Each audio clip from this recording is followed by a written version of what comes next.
श्री गोपाळ कृष्ण भगवान की जय। लीळा नंबर 318। पिंपळ गावाला घोडाण्याचा स्वीकार।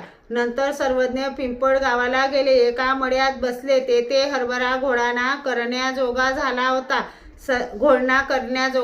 होता। सर्वज्ञांनी सांगितले, बटिका हरभरा घ्या हो।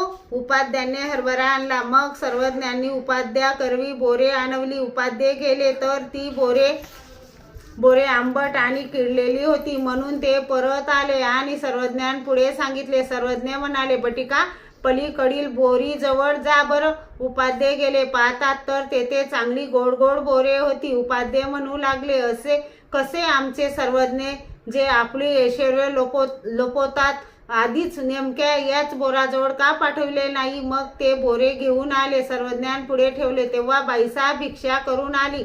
नंतर सर्वज्ञांनी बाईसा करवी घोळणा करविला। अद्रक, मिरी, हिंग, मीठ टाकले, वरून लिंबू पिळले, असा घोळणा केला। मग सर्वज्ञांना जेवताना घोळणा वाढला व सर्व भक्तजनांनाही दिला। नंतर सर्वज्ञ पावा विनाशिनीला गेले। श्री गोपाळ कृष्ण भगवान की जय।